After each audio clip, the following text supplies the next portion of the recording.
When I experience an obstacle or challenge, I'm going to move past it. I'm going to shatter that glass ceiling and I'm going to keep going.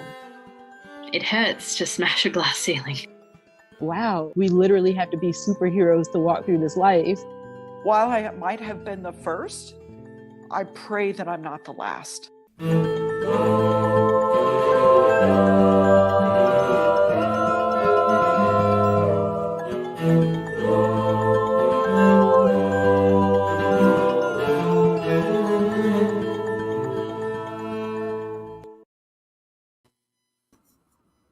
Good morning. Hello. How are you? Oh, I'm doing great. So excited about this. Yeah, had a wonderful weekend. Me too. How was your weekend? Oh, I was going to ask you that too. I am in North Carolina in the Blue Ridge Mountains in Asheville right now, but we just dropped off Carter at the SOAR. It's a camp for kids in the Blue Ridge Mountains, and he's so excited. They were ziplining when we drove up, and he was out of the car and ready to go. That's fabulous. Yeah. So that's an overnight camp. So he's going to be there for the week. Time. Or first time, 8 to 10-year-olds. It was really, they were so precious. It's exciting. That's just so. Fabulous. How was your weekend? What did you do? Oh, it was great. A lot of yard work. Got a lot of things done around the house. Kind of some spring cleaning. So that was. It felt really good to do that. And then, of course, last weekend because we weren't on for last Monday, got over to Seattle. And hung out with Kathy Allen, our first live stream guest. Live stream, yep. Yeah, so that was a lot of fun. Yeah, and she dropped it on the podcast too. We've had a lot of downloads for her. That was a great interview. Yeah. So she's a wonderful person. Yeah. Yeah. Cool. And last week we had Stephanie Stuckey, right? Yeah, for our audio. Oh, she has taken the South by storm with her travel, her road trip. Revitalizing the family road trip. I love it. Yeah. I was talking with my dad the other day and I said, hey, do you remember Stuckey's Pecans? And he's like, oh yeah. In California and Arizona. She has quite the reach. So it's exciting. It's fun to watch her kind of like just day to day, just reinvent her whole family legacy. It's exciting. So it's really exciting. Yeah. She's had a lot of downloads too in the last week on the podcast version. Yeah. So Tons. Well, hey, for those of you who are just joining us and perhaps are new to our show, just wanted to talk a little bit about that. In the beginning, we have those 4 quotes, and the last one where General Laurie J. Robinson says, I may have been the first, but I pray that I'm not the last. That's really the essence of what we're doing here. Really trying to elevate women so that they can break the glass ceiling. And Janine, you remember this? We talked about this, but we had a guest recently say, it should be, of course, when you see a woman. That's right. Just, of course, there's a woman in leadership. Right. And so that's the essence of what we're doing. We've had the audio podcast going for a year and a half. It was your idea to start that. And oh my goodness. And then you made it happen. You're the person that steps that out. Look how much you've done since then. Lots of help. Incredible. Yeah. Lots of help.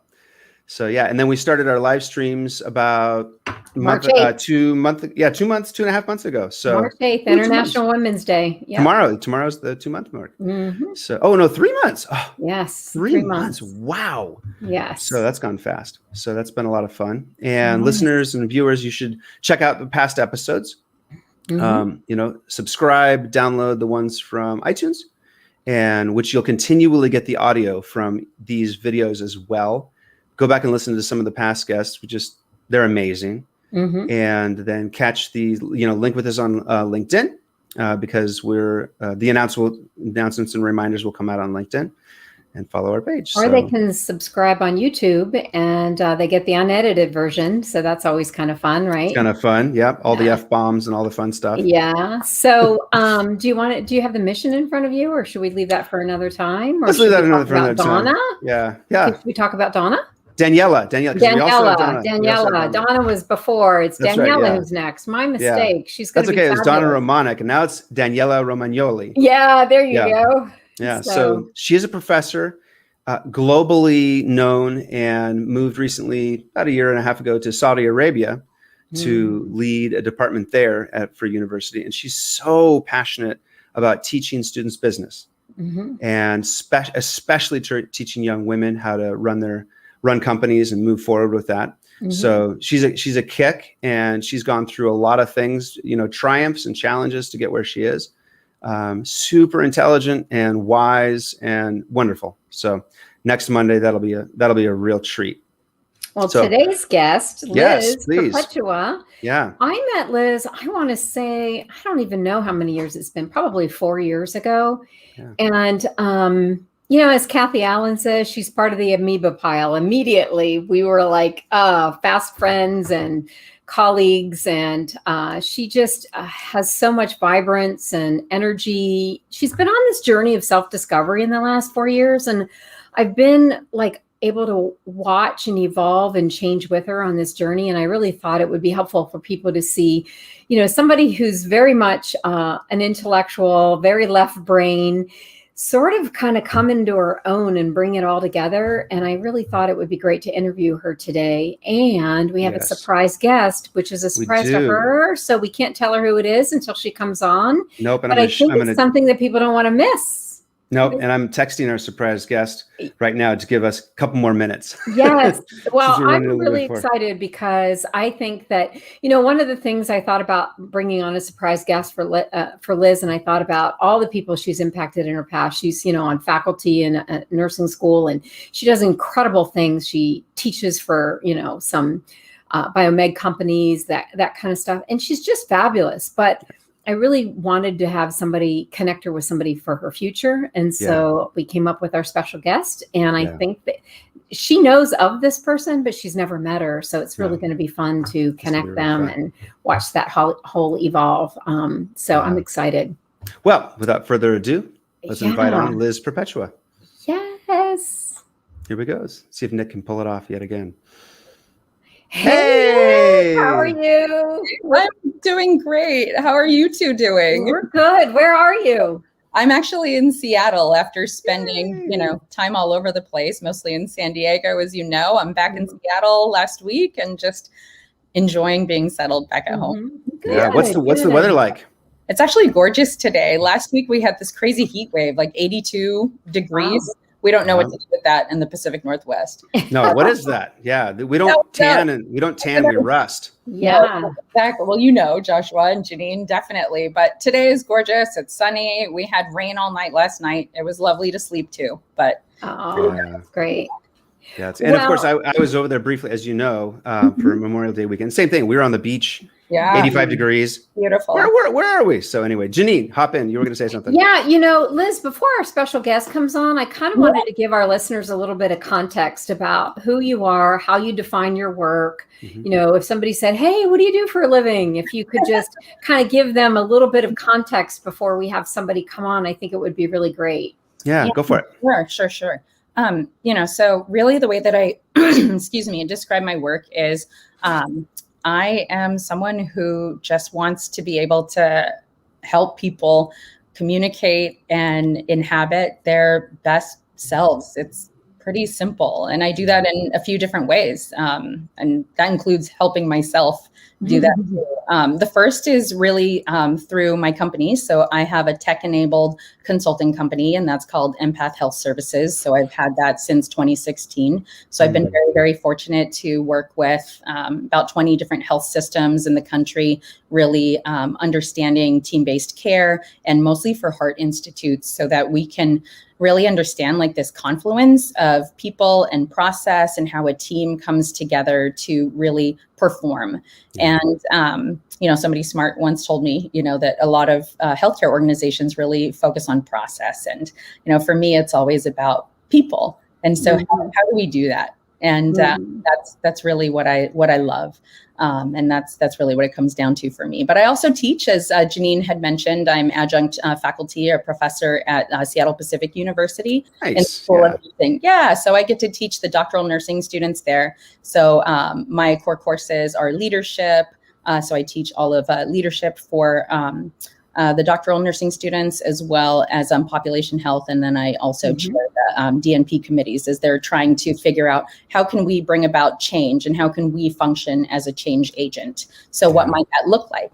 And for me, again, it comes to nurses really already have been doing a lot of this work, but haven't had the maybe some of the language or the theory or the rigor or the structure to be able to just describe it or articulate it. So it's just a matter of being able to bring that sort of nomenclature and the communication together to show what they've been doing all along and will continue to grow into. So that's really the gist of what I do. Well, and you've had a couple accomplishments recently. You had your book, Cardiac Nursing, that you edited with a bunch of fabulous people and talk about networking, right? And bringing everybody together. And can you tell a little bit about your work as on the editorial board for JACC? Yeah, sure. So actually for Structural Heart Journal, which is the journal of my specialty. So my specialty is actually structural heart and valvular heart disease. And so in that regard, I'm an associate editor on the editorial board, which has been fantastic. I've always written, so written tons of poems, even, I don't know, since January, I've probably written maybe 60 to 100 poems. But at the same time, I'm on this editorial board and I've been a scholarly writer for a long time. So in the last couple of years, I've published 2 textbooks that have been in my specialty. Janine, you'd mentioned one. And on the editorial board, which I've now been on, I guess, for 2 years, I have the opportunity to review original research and editorials and also invite authors to really contribute their work in the traditional peer-reviewed, way. So I was invited as the first non-physician to sit on the editorial board, and that was really one of the glass ceilings for me, because this actually came after an event that was honoring women who broke glass ceilings in structural heart disease. And so I was also one of the non-physicians that had been recognized at this event. There were 3 of us. And and I guess my issue is I've never really known how I land on people, and then these things happen. And I think, wow, how did that happen? Yeah. Or how did this come to be? And on this editorial board, I've learned so much from just some of the brightest minds and people where when I was coming up in my specialty and in cardiology as a cardiac nurse, I learned from them. I read their words in print. I heard them speak on the podium, and I was so inspired and curious and wondered, what does a nurse's role look like in that space? What does an advanced practice nurse's role look like in that space? What does a, true partner and collaborator look like, building systems that are going to be safe and that are going to take care, of patients in the most evidence-based way that feels really good to the patient and to the team, and that's safe.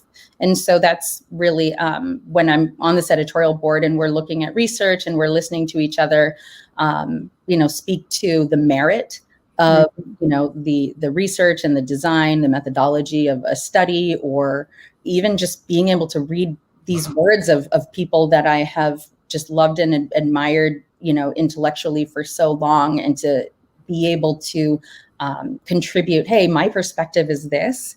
And sit at that table has just been one of the greatest joys. It really has been, and to continue to learn.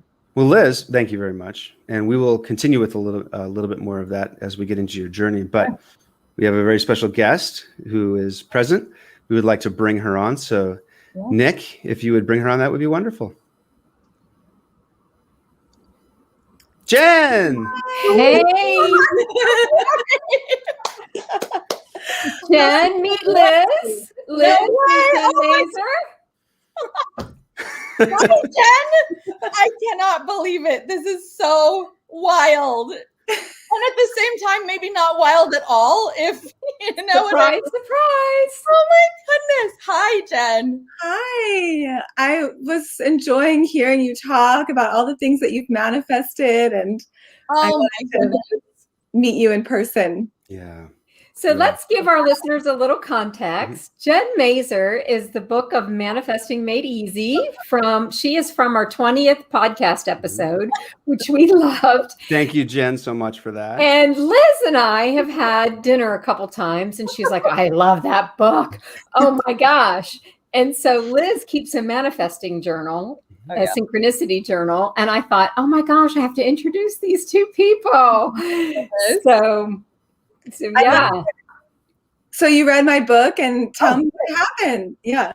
Oh my goodness. So, I have just always kept, different journals and written. I think you heard me speak a lot about that. But, I read Manifesting Made Easy not too long ago, actually, one of the dinners that Janine and I had like late last year. And of course, we played Spark together and just, had all of this creative energy and serendipity and synchronicity around, so much in our lives and our, friendship, our working career. But at the same time, after I read your book, instead of having, my journal be, feelings and experiences, it just got very, directive around what is all the synchronicity that I notice? How can I be the most clear and own the things that I want and actually be able to declare those? Because I think as a woman, even some of the things that we want, we think, well, do I really want that? Is it really okay to say this, to, be this direct? And I have always been extraordinarily direct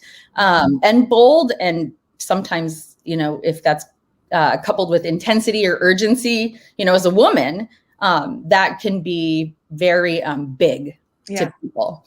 And so, this year has been all about just not playing small.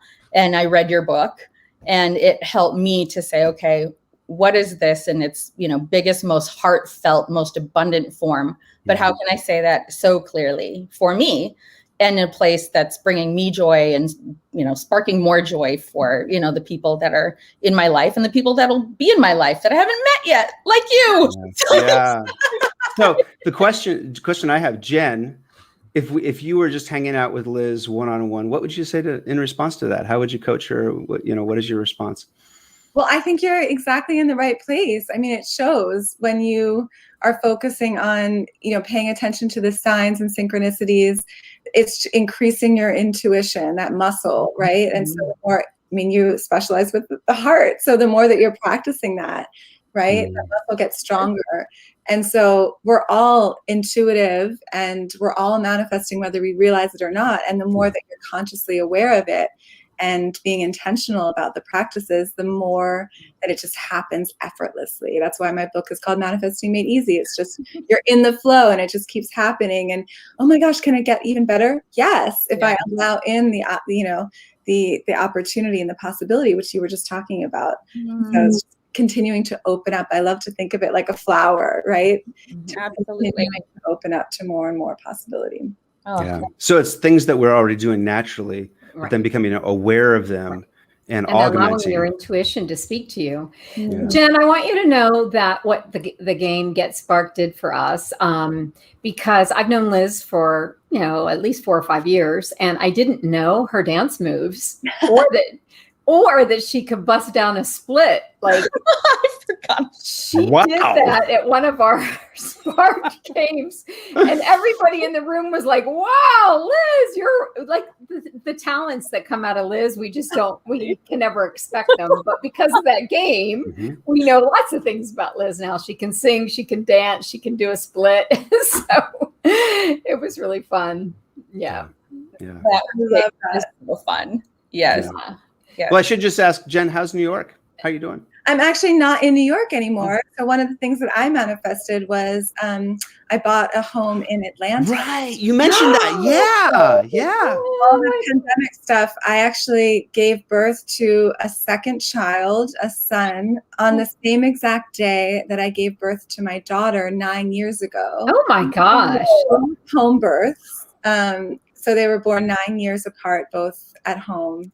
And it was just amazing and miraculous. Oh, that's incredible. And then we moved to Atlanta. We bought a house with a pool and an organic vegetable garden and 5 minutes from one of my best friends and close to a lot of relatives, including my that's great. That's exactly what you wanted, if I remember. Yeah. Exactly what we wanted. Yeah. So that's so cool. That's wonderful. Yeah. Well, it's great to catch up with you, Jen. I just left Atlanta yesterday, so I didn't know you were down there. So that's really exciting. And we're, Liz and I have had so many conversations about you and your book and your episode. And I thought, well, what would be the best person to surprise Liz? And I knew you would be it. I love it. I love it.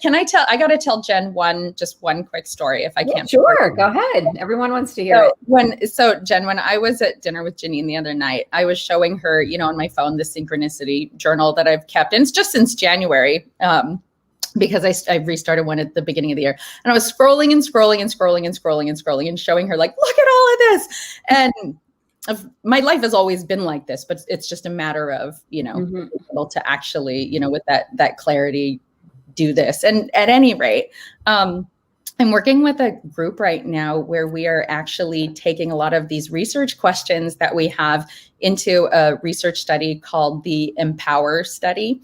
And it's looking at, how people and process come together and what that impact is in our specialty. So at any rate, I've just been, watching this unfold. There have been all these different, sort of barriers with just, things that come up when you're conducting research and trying to get it off the ground.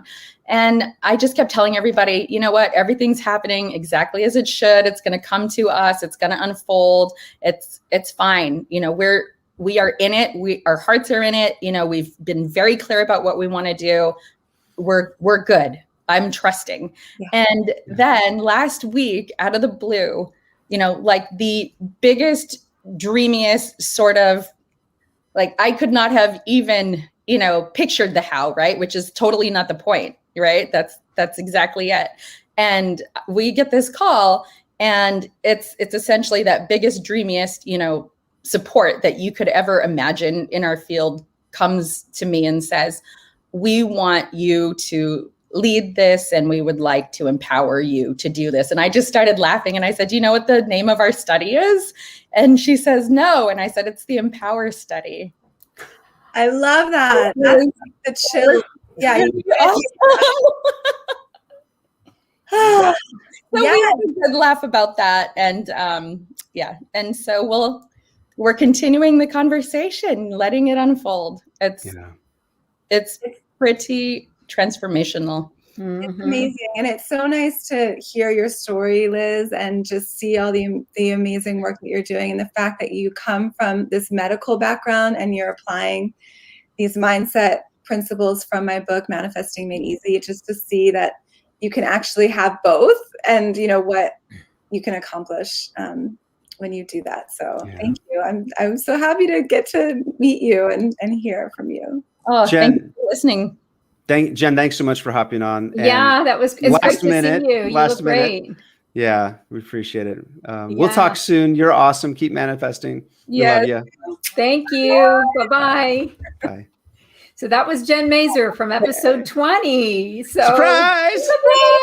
Joshua, that was phenomenal. I'm so happy to have met her. Thank you. Yeah. And I'm so happy to have told her that story. I just yeah. It happens. Yeah.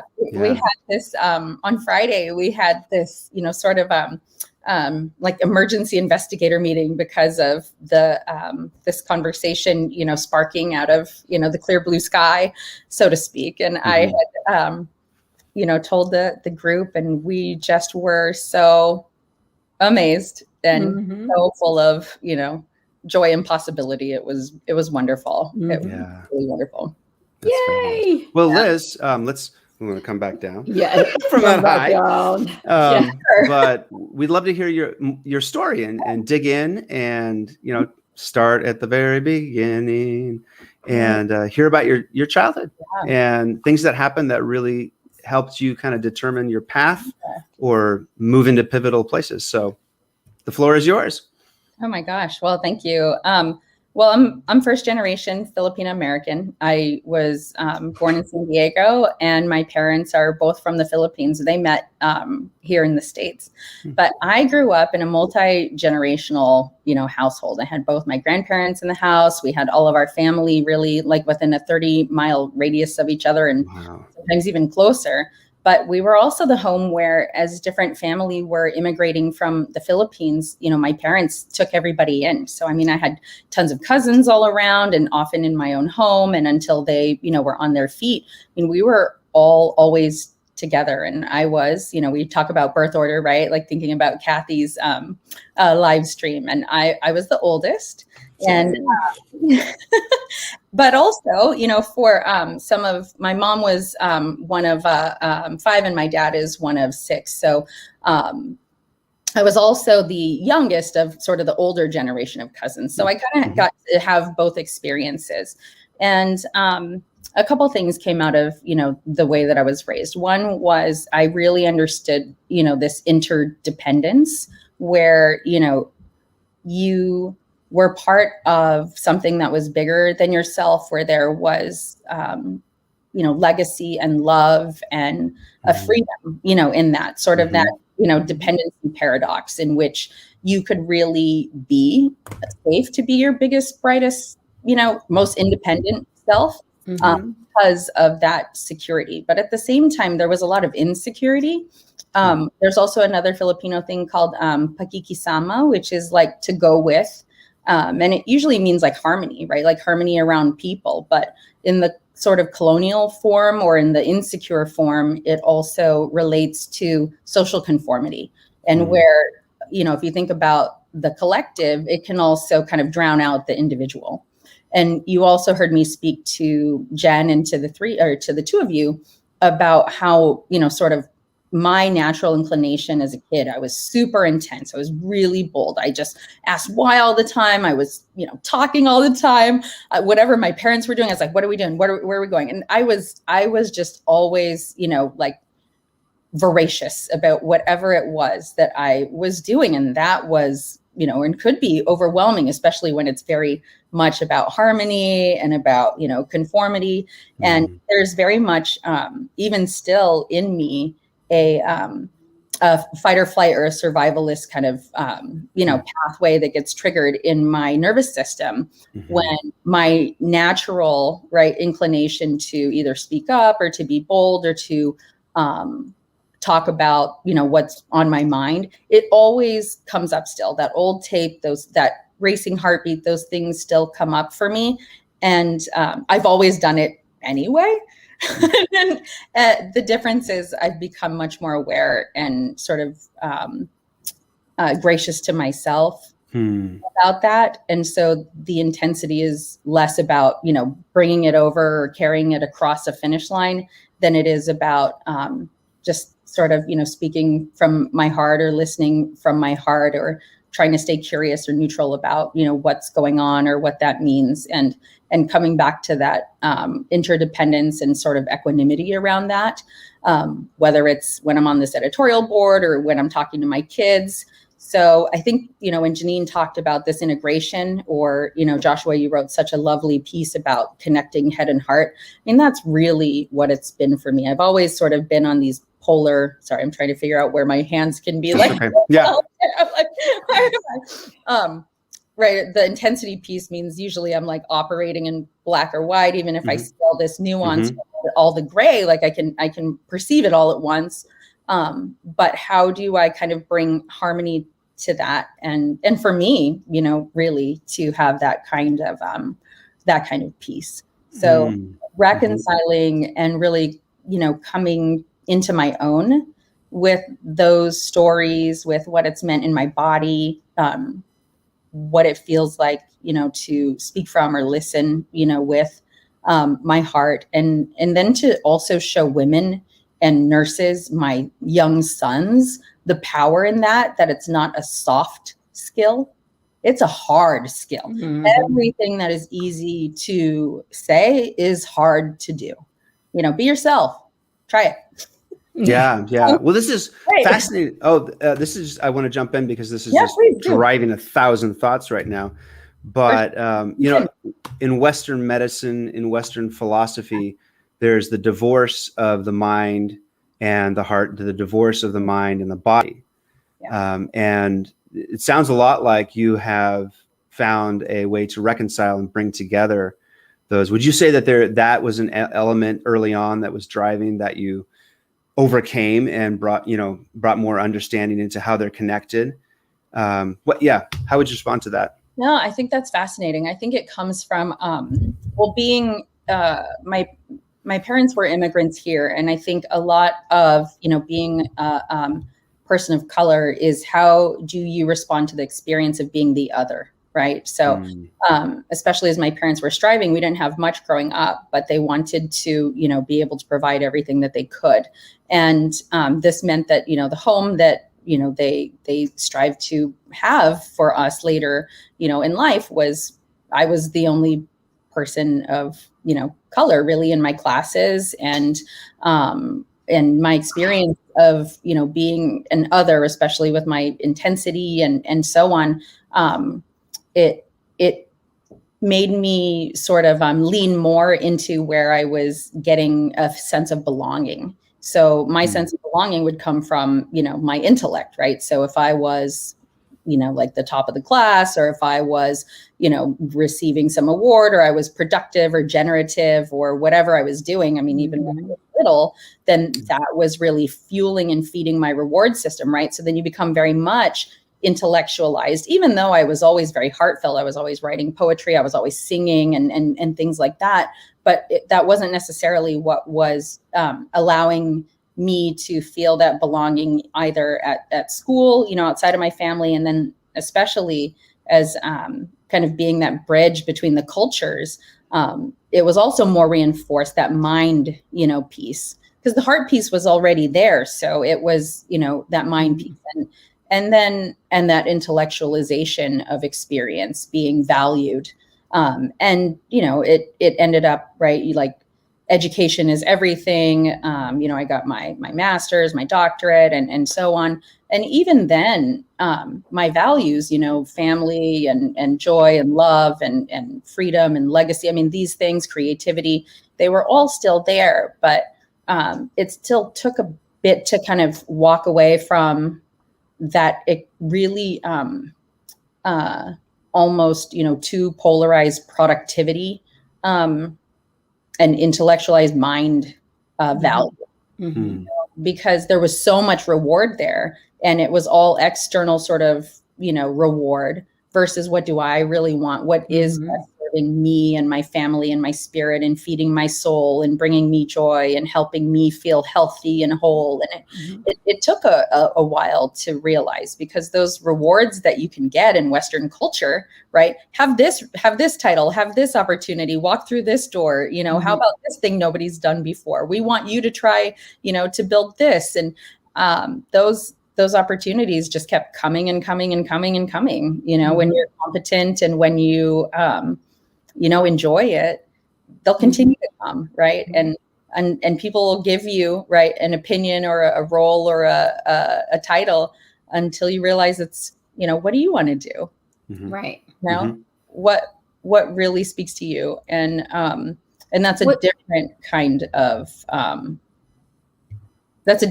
strength, just turning forward and being able to then, to your point, Joshua, reconciling that comes with, right, awareness. And it first comes with awareness of, what's going on with yourself.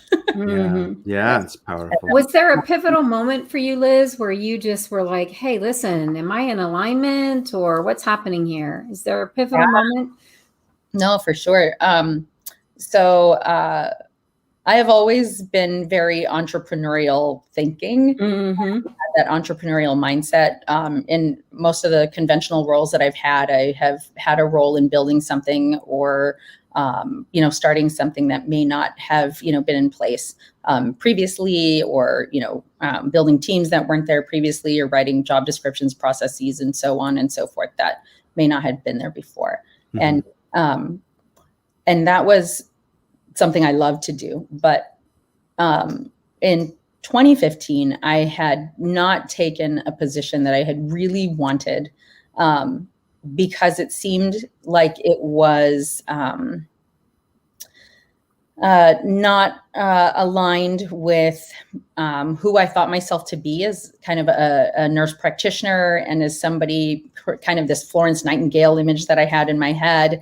And I told myself a story about that. And I told myself a story about a number of other things that were going on in my life with my family, and, I'm doing this because it's best for my family. even if that at that time was, really, there was something in my heart that I knew I wanted that resonated with this kind of entrepreneurial spirit that I always had. And so something changed in me when I didn't take that role. And I became way more intense in a lot of the work that I was doing. And I became also less balanced in how I was approaching, professional, family, time, and that sort of thing. And ultimately, I had to really just take stock of, what does my life look like, and really sort of face what I wanted. And the craziest thing was, I was actually like upset when I was going to work, and I always loved work. I was alive at work every day, and I was alive at home. And this was about, around the time I met you, Janine.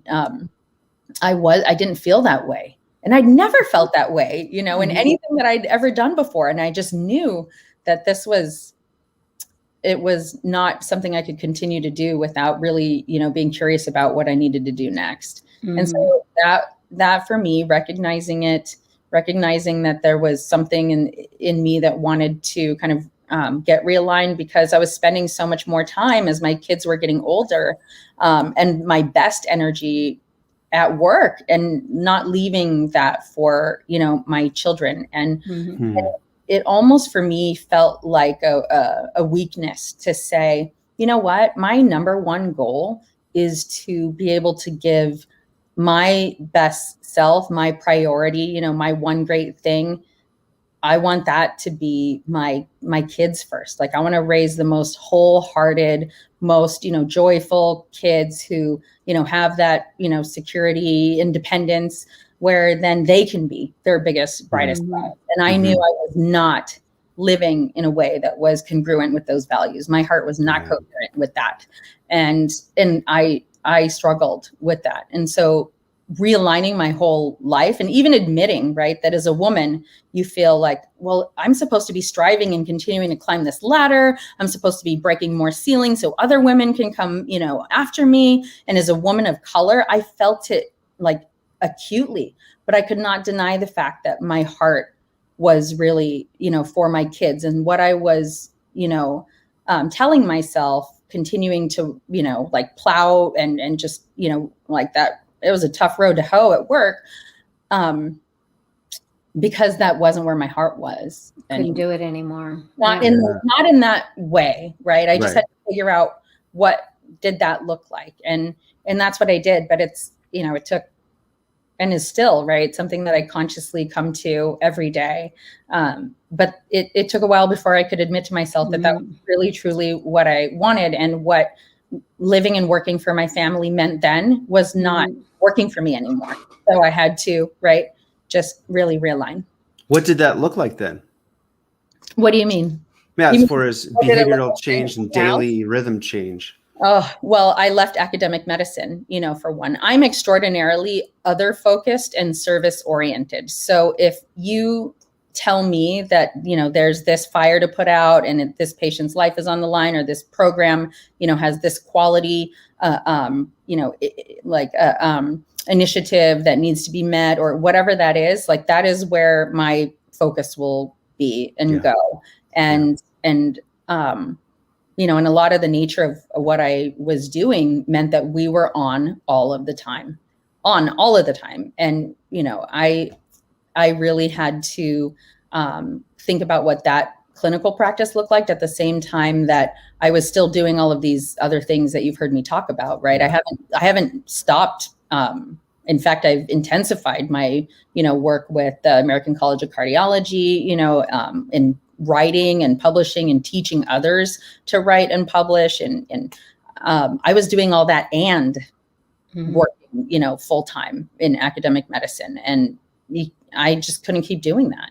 Yeah. So I had to just, this is a funny thing. So like Janine and others have introduced me to Wisdom 2.0, and Soren always talks about like what makes you feel alive. And so if something doesn't make you feel like 8 out of 10 aliveness, at least, why are you doing it? Right. Why are you doing it? We only have so many heartbeats, right? We only have so much time in this body on the planet as you know, this one self on this journey. And so I left academic medicine and I decided I was going to take a risk on myself in this tech-enabled consulting company. And I was deathly afraid. I thought, you know, that I would have, you know, no clients because I had to have a hospital behind me. I thought that I would have, you know, no credibility because I didn't have a hospital name affiliated with me.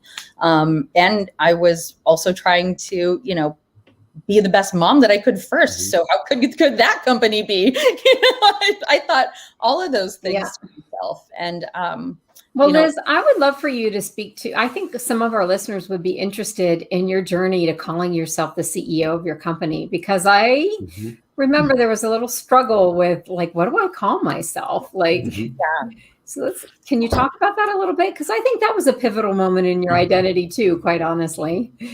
Yeah, I think it's still one that I'm actually kind of, you know, owning and moving into. But yeah, I think it goes along with stories we tell ourselves about how we see ourselves, right? So, you know, and this is funny. I would always talk about myself like, oh, you know, I'm still the short brown nurse who gets to sit at all the tables. You know, I get to sit at the table where I get to, I want nurses to have a voice at every table where decisions are being made about healthcare, about patients. I want patients to have a seat at every table where decisions are being made about healthcare. And I want that table to look like what healthcare looks like, right? Otherwise, how are the people that are receiving that care going to be represented? And it was more of starting to realize that helped me come into my own to be able to say like, oh, I am, right, the founder and CEO of this company. I am, you know, on this editorial board. I am doing these things. And none of those are my identity or, you know, who I am or who my heart is, but those are amazing things that I get to do to express who I am. And I think understanding all of that was part of, you know, the journey for sure.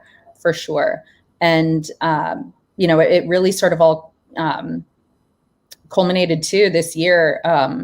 I was actually elected to a fellowship in the American College of Cardiology, so an FACC, and usually historically that had been reserved for physicians, but there had been, you know, a number of advanced practice nurses and other, you know, champions, physicians assistants, pharmacists, and other cardiovascular team members who had been really, you know, carrying this baton for, you know, a couple of decades to figure out what's the route for us in our professional society to be seen as, you know, team members, colleagues, partners. And because of the work that they've done, right, standing on the shoulder of giants is how we can see farther. And I think, you know, Gigi Wyman, she is in Detroit, and others who have, you know, been championing our work and our roles for a long time, seeing what they've done and then thinking, well, if I can't own what I'm doing in my own company, you know, what am I modeling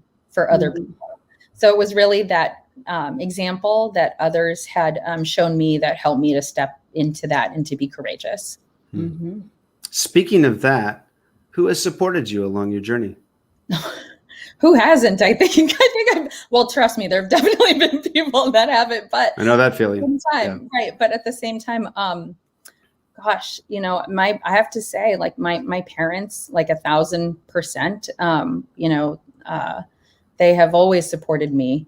And, you know, my ex-husband had really just always believed in what I could do, and was, you know, very much like a big advocate for really, you know, supporting women in leadership. I mean, I've had lots of men, you know, in my life too, who were not afraid of strong women. I have a tribe of, you know, friends, multiple tribes of friends who just completely, like in our bones, believe in rising the tide for one another, and who uplift each other, and where you have this sense of trust and peace, where you can come up with some, you know, crazy idea and say, see where that's going. Yeah.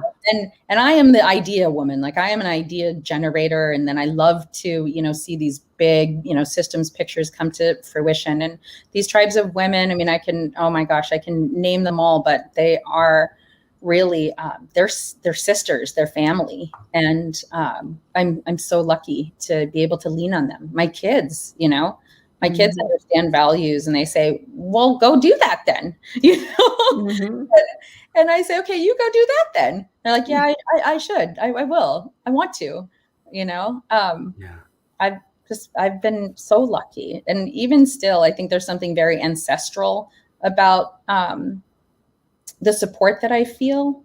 I still feel almost with every step that I have all of that support from the family that I talked to you about, and the family that came before that family. It just feels very, very deeply rooted, and it gives me a lot of purpose, and it anchors me very much. That's wonderful. Yeah.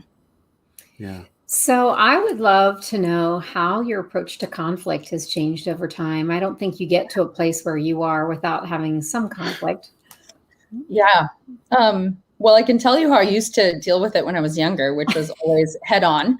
I am not afraid of confrontation or conflict. And in fact, I was always the person who would never want to go to sleep or never want to give people space until it was resolved, and not many, in fact, right? Most people are not like that. So I'm like, why am I intimidating you? I just want what's intimidating about me? I just want to know. I had no idea, because, when you're young, you think everybody thinks like you, right? Everybody does stuff the way you do. At least I did when I was young.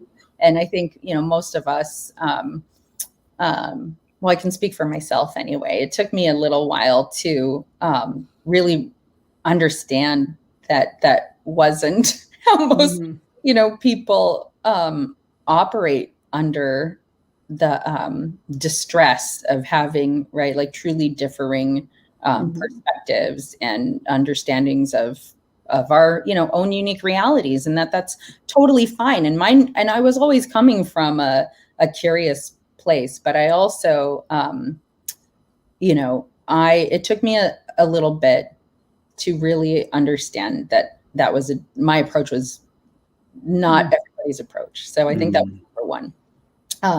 Number two was that I have always been a very compassionate and empathetic, my company is called Empath, right? Empathic person. And I always wanted to understand what somebody's perspective or point of view was in their words, right? From their experience, their thoughts, their feelings, their wants, and to not impose ever like what I thought it was to be, but just to ask and really understand it well. And so I used that really, that natural like curiosity and equanimity that I had in my heart and love for humanity to help me kind of, tamp down my, because that was me and my control and my anxiety, right? Just wanting to like, let's just get this over with and figure out what this is. That was just me. That was all me. And again, that anxiety and that sort of goes back to that Pakiki Sama part. How can we get back to that place where we're all, in harmony? But I was forcing it versus allowing it to unfold and coming from a place of us really all understanding, and that has definitely changed because I've become more aware of my own, impact and my own approach and what is effective and what isn't. And just really had to be more compassionate to myself about why I was anxious or why I wanted that control. Right. Well, being side by side with you, through watching you kind of navigate some pretty intense situations, I think one of the things you do exceedingly well is that you're really curious about the stories you tell yourself. Oh, sure. You really have that mindfulness. I guess that comes from, some of the work that you've done over the last couple of years, that self-work and being more balanced in your self-other as opposed to being only other focused. You really have tuned into the stories you tell yourself. And I find that fascinating because it's hard. It's hard to say, is this a story that I'm saying to myself, or is this the reality? Am I putting something in the context that's not really there? And I love how you question that. That's it's fascinating to me to watch because you're very tuned in that way. It takes a certain degree of humility to be able to do that, right? And strength and strength. Well, thank you. You know, I think again, it's like the acorn, right? I know how to be objective. I know how to, you know, be curious, but I wasn't turning it inward, you know, but I had already had all of that in me. I just wasn't using it, you know, and I had to kind of put myself in a different environment to allow for that to then, you know, flourish and to create space for that. Yeah. Liz, I want your thoughts. Oh, go ahead. Sorry. Yeah, I was saying, thank you for that feedback, Joshua. I mean, commenting on the fact that strength. And then Jenn, also, I appreciate you mirroring that for me. It, you know, sometimes you, on the journey, you think, oh, you know, when you are an analytical person, and you turn that analytical lens on yourself, it's helpful to have that feedback. Thank you. Yeah, because it can be scary. Yeah, sure. Yeah. Because you're looking at your foundations and the possibility of tearing some down to rebuild or replace with something better. Yeah. What would you? I'm really curious because you're a woman and you're in a high level of influence and you've gone through, I'm sure, a lot. Can you comment? And there's two pieces to this. One is on challenges that you may have faced specifically because you're a woman, and then more broadly, what you think challenges that women face are. Gosh, you know, I think one of the big challenges that I've come across as a woman is when you have been in positions or sitting at a table or broken a glass ceiling where a woman hasn't been before, then you start to have these conversations with, you know, leaders and with men, and they think everybody's like you, right? I mean, it's the same. And then because they think everybody's like you might have like I had this conversation with one of, you know, my former colleagues, and I said, we were coming up against these barriers. And I said, well, you know, have any of you entertained the possibility that, you know, the barrier is that I'm leading this and I'm a woman? And they're like, no way. Look at all of the things that you've done. And, you know, and everybody should be thinking like us because, you know, like women, like they're all like you and you're amazing. And it should just be like easy. These can't be barriers at all. You know, and because we're all sitting like I wish you could see me, like we're literally like all sitting at this like big, you know, executive table, and we've got our feet up on the, you know, table, like we're taking up like so much space, right? We're just as big as we can be, and they're like, no, there's no way. Like, what can't you do? You know, like there's no way that any of these barriers could, you know, be coming our way, or that this initiative can't, you know, move farther down the road because of you being a woman or you leading it. And I said, let's entertain it for a second. You know, how do you think this would be perceived? You know, and they just some people, right? It's hard, it's only now. And this conversation that I'm describing, the first one that I really had that was like this, I've had so many like that since, but the first one that I had like this was back in 2016. And it's only now that even, you know, some of these same, you know, people that I collaborate with are like, we get it now. Right? A lot of these other conversations have happened in the larger domain of, you know, like Me Too, and especially in cardiology, there's women in cardiology and Women as One. So there are all like these, you know, incredible conversations that have happened around diversity, equity, and inclusion that have really showed people that it's not, you know, it's not a unique, right, barrier. It's not a unique situation. It's systemic. Unfortunately, it's systemic. And it took a long time, I think, for people to even just start to entertain that possibility. So I think that that's been one of the biggest challenges. And sometimes even, you know, to your point, as much as I have wanted to sort of, you know, make that invisible visible, right, or to illuminate or to sometimes people, like anything, right? People will only see that or entertain that. Even if I'm saying, this is my reality, here's my experience with this challenge or with this barrier, people will only see those things or hear those things when they're ready, you know? And if I would have had, say, like a more forceful hand, or sometimes I think maybe if I had been more effective in my communication, would they have gotten it then? Who knows? But now it's a lot of that priming, right? A lot of that priming has really taken place. So, you know, that first part of the question, that's been a big challenge, I think. And it has been a combination of sort of sociocultural pieces, and then also my own communication as to how to kind of have those conversations since that conversation in 2016 to be more effective. And then it's really like effective how I've been able to overcome that. So the second part of your question, and what I would recommend to others who will face this challenge, is, you know, find your allies, the people who are already more primed or more inclined to understand those challenges, and start to you know, have those conversations together and build that consensus, that sort of, you know, community kind of based response. It doesn't mean that you can't speak out with your own, you know, voice as a sole person, but I have definitely found that, you know, you can't do anything alone. That's the for anybody who's coming, you know, behind you. Is, I told you, I've gotten so much help, and I used to be afraid to ask for help. I used to think, oh, I got to do it all myself. I got to be responsible for everything. You have to ask for help. And we really are, you know, stronger together. We really do all need every voice, and the world is big enough for all of our voices. So I love it.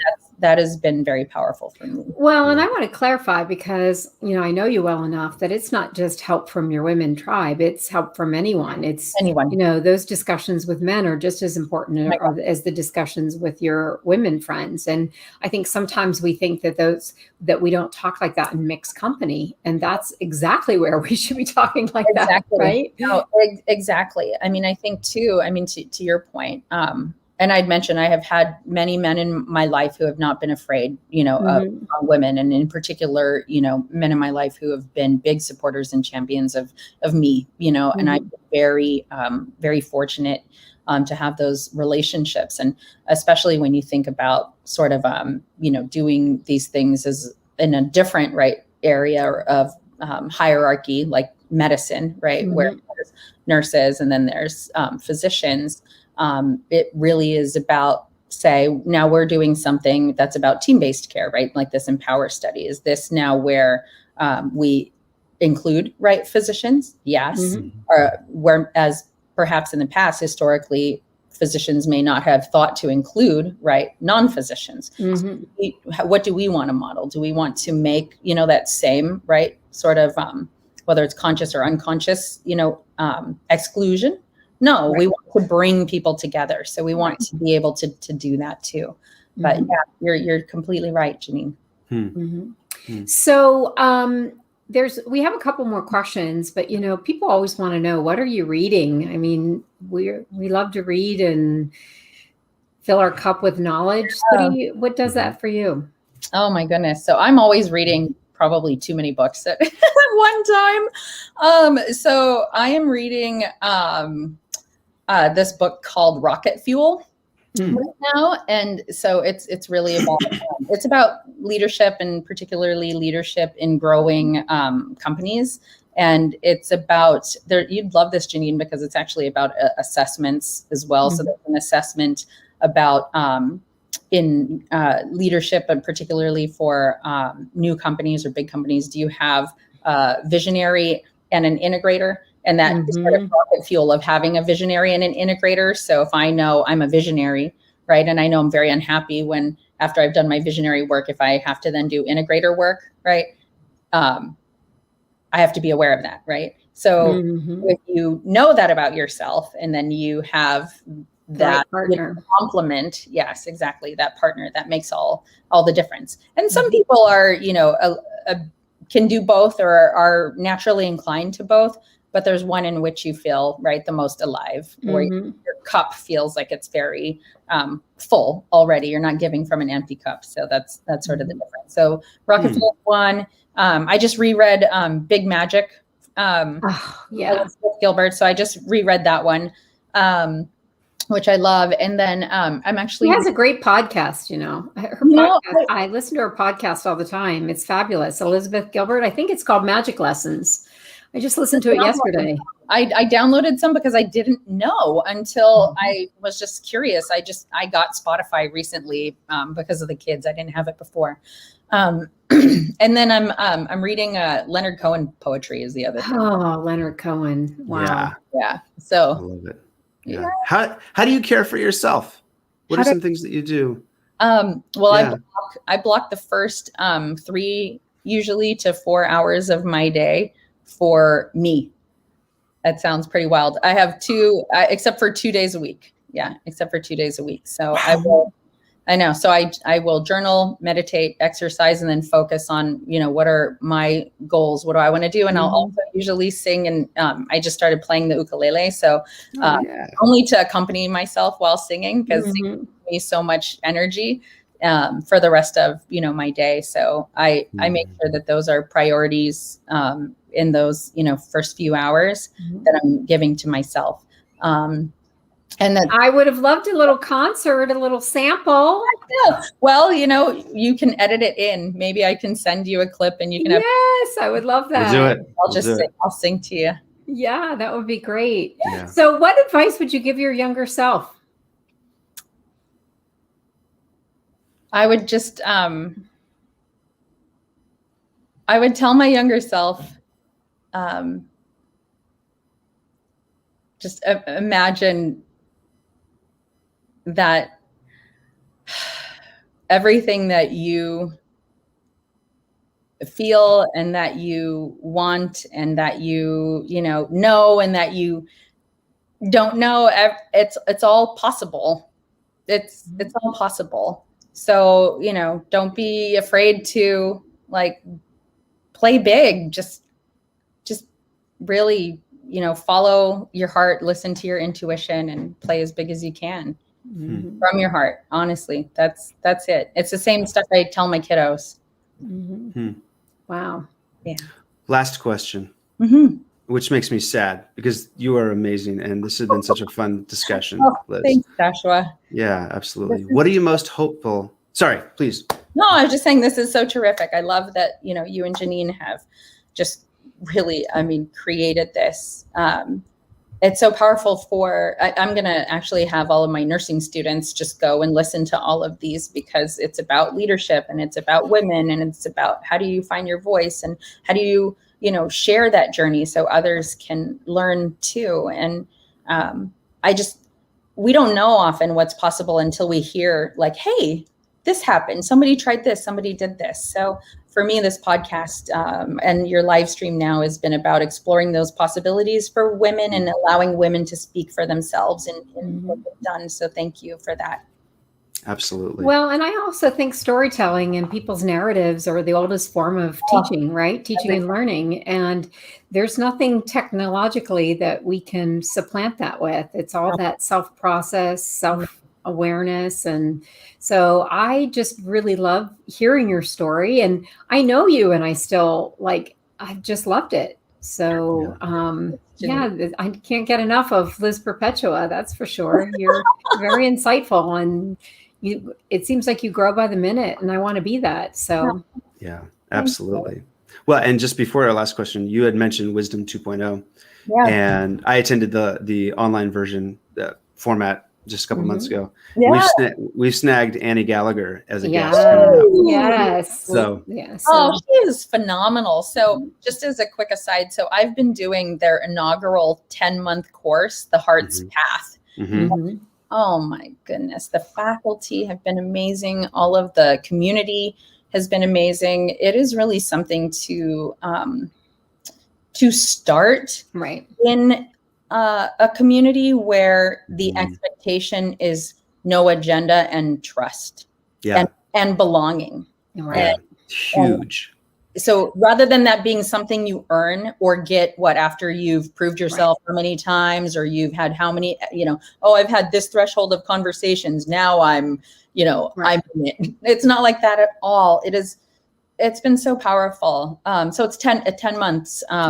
heart's path. That's Yeah. what. Wisdom 2.0, I think it's the most revolutionary type of conference that I've been to. Having always been in healthcare, to have that mind, that intellectualness and that digital space kind of meld with the mindfulness space. And Soren's great. Annie Gallagher being on the show. We're really excited about that because that's where the work is, right? Yeah, it's so awesome. And, again, I mean, I have to thank you, Janine, and others who have pointed me toward Wisdom 2.0. And it was just to get very, I was in Palm Desert and had been registering for Wisdom 2.0. And I saw this heart path video and I thought, oh my gosh, Soren and Annie are doing this heart path thing. Like, let me look at this.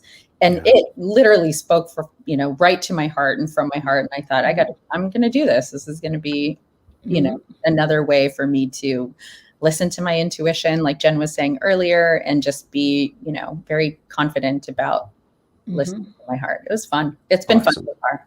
It's fantastic. Yeah. So with that said, our last question is, what are you most hopeful about with regard to women in influence? I think it's really about what you described at the start of this podcast, that it is, rather than it becoming something that everybody's still grappling with or trying to, white knuckled get to, it's of course, and I think that kind of, as we'd kind of been talking about, that kind of priming and that kind of expectation, but, without the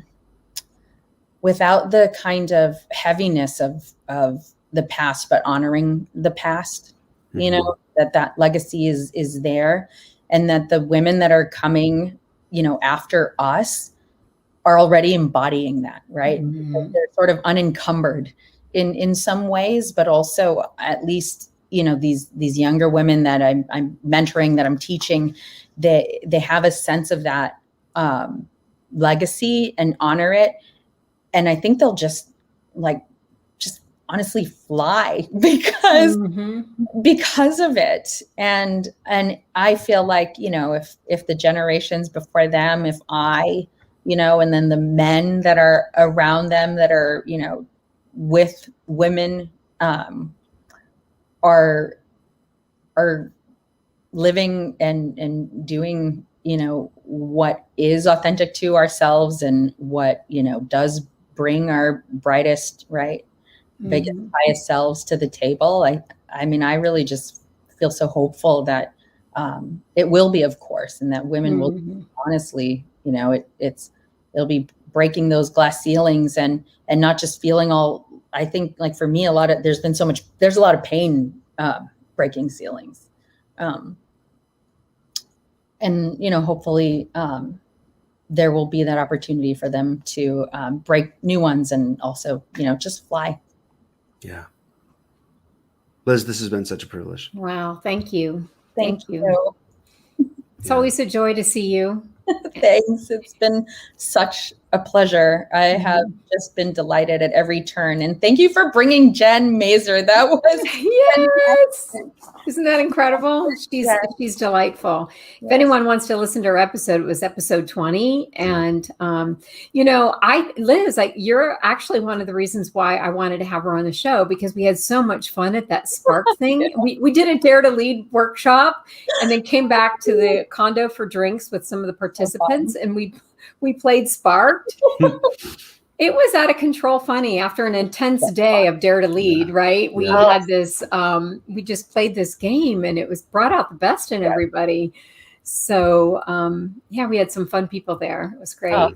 So that day was the inspiration for having Jenn on the podcast. So I'm glad you met her. That's part of your magic too. Yeah. She's just like that. Thank you. Yeah. Well, thank you, Liz. You stay on, of course, and we'll chit chat a little bit after this. Okay. But thank you so much for taking the time out of your busy schedule to do this. Thank you. Thanks for the opportunity. I loved it. Absolutely. Thanks. Oh my goodness. Okay. You said she was going to be amazing, and she was amazing. She is amazing. She's got so much clarity around who she is and how she wants to show up in the world. And I think that there's comfort in that clarity. There's the discomfort of learning, and there's the comfort of knowing that it's never going to be the same from day to day. Right. And she definitely gets that. I love Yeah. that about her. Absolutely. So she Yeah. inspires me. Yeah, I'm inspired. I'm really glad to know her now and have had Yeah. that time. So, and how Yeah. fun was it to see Jenn? She looks great. Last time I saw her was she was so pregnant. Yes, a little, So little she's tired. And, lighter, literally. Yeah. yeah, back to her electric self. Yeah. Yeah. Oh my so- goodness, that was a real treat too. And I Oh. reached out to her Saturday, Mhm. and she got right back to me, and she says, "Yeah." So Yeah, I written to her on LinkedIn, but I think she hadn't been checking that so, part. yeah, So, but it yeah. worked out. I'm glad it worked out. We So held in cool. there. So So, we have Daniela coming up, Mhm. and we'd love for people to share, right, on YouTube, LinkedIn, Spotify, iTunes, rate and review us, because Yeah. that's really how we get found. And we have a great lineup coming up. We also have Barbie the Welder. That's You right. know, I think that we need to really start thinking about the influence of women in trades. Yeah. And Oh, I think gosh. she's gonna lend a perspective, and her life journey is gonna Barbie the Welder on LinkedIn. I mean, you have to follow her. She's incredible. She's So incredible. She's a hoot too. It's a lot of fun. yeah. So we have a lot of fun things coming up. Yeah, we really do. And for Barbie's episode, for all of us, it might be rated E.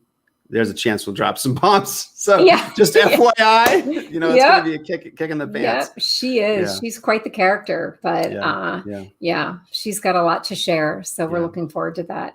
Yeah, viewers, we can. This will be available. This is recorded, and this will be available on YouTube. Sometimes just minutes afterwards. Sometimes you got to wait a couple hours, and we'd love for you to share that and put that out and share it on all platforms. We really want to get the word out, and the word is getting out. We're listened to all over the world, and just 66 countries, 66 but countries. Mississippi, West Virginia, the Dakotas. Couple more. We need you. We need you. Yeah. We need to lift up everybody's stories in every part of the country. Absolutely. One last piece is please follow us on LinkedIn. That's one of our primary platforms. And you'll get the notifications for these live streams as they come up. And we'll do our best to invite you individually. And please share anything that we post. And it's multiplication. It's just the math that helps us get the word out. So, Janine, this has been a blast. It was great to see you. We'll see you next Monday. Sounds good. Thanks, viewers. We appreciate it. Thanks. Bye. Bye-bye.